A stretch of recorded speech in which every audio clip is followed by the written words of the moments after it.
Durant ce mois de mars dédié aux femmes, le mouvement des femmes et filles pour la paix et la sécurité au Burundi a régulièrement informé et sensibilisé les femmes sur leur rôle dans la construction. Un rôle qui ne date pas d'aujourd'hui. Déjà en 1915, 1200 femmes venues du monde entier se sont rencontrées en congrès à La Haye aux Pays-Bas pour protester contre la Première Guerre mondiale et mener le plaidoyer pour que les femmes aient le droit de prendre des décisions en matière de paix et de sécurité. De ce congrès est née la Ligue internationale des femmes pour la paix et la liberté, Women International League for Peace and Freedom, qui continue jusqu'aujourd'hui à jouer un rôle de leadership dans le domaine des femmes, paix et sécurité.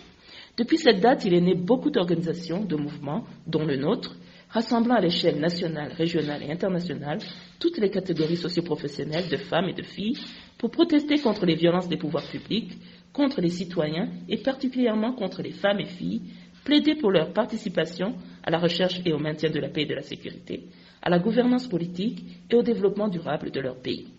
Notre mouvement n'ignore pas le rôle actif et collectif des femmes dans l'acquisition de l'indépendance, leur rôle dans la vie sociale et économique durant tous les conflits violents qu'a connus le Burundi, jusqu'à influencer l'accord d'Arusha.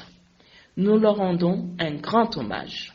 Nous saluons également toutes les femmes burundaises de différentes générations pour le combat qu'elles ont mené et continuent à mener pour que la fille et la femme jouissent de la liberté, des droits socio-économiques et politiques comme leurs frères.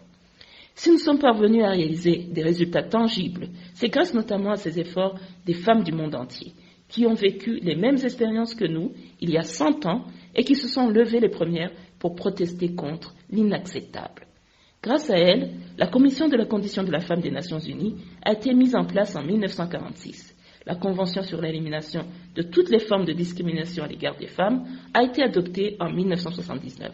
Récemment, en 2000, la résolution 1325 du Conseil de sécurité des Nations Unies sur les femmes, la paix et la sécurité a été adoptée pour légitimer et formaliser le rôle passé et présent des femmes du monde et du Burundi dans la construction de la paix.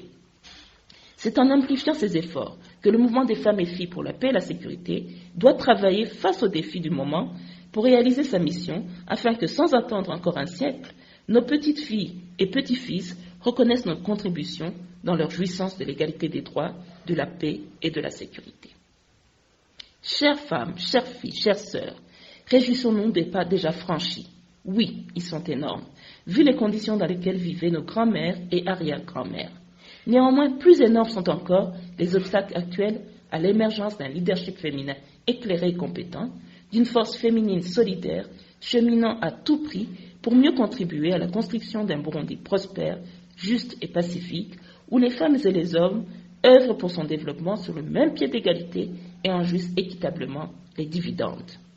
La force des femmes et des filles unies serait incontournable si nous en avions conscience et en faisions notre cheval de bataille. Les personnes dont elles contrebalancent et gênent les intérêts présents et futurs l'ont su avant nous et se sont armées en conséquence. C'est ainsi que nos femmes et filles militant pour la paix et les droits humains n'ont pas été sauvagement exécutées, violées, portées disparues, poussées à l'exil, etc. Le mouvement des femmes et filles pour la paix et la sécurité en appelle donc à la responsabilité de chacune. Soyons vigilantes, clairvoyantes et patientes. Préservons l'unité et la solidarité malgré les défis. Que la longueur de la lutte et la rigueur de ses conséquences ne nous détournent pas de notre mission. Toué Abahizi, capable de transcender les différences pour aller de l'avant. Nous avons besoin plus que jamais d'une société burundaise effective de femmes et de filles avant-gardistes.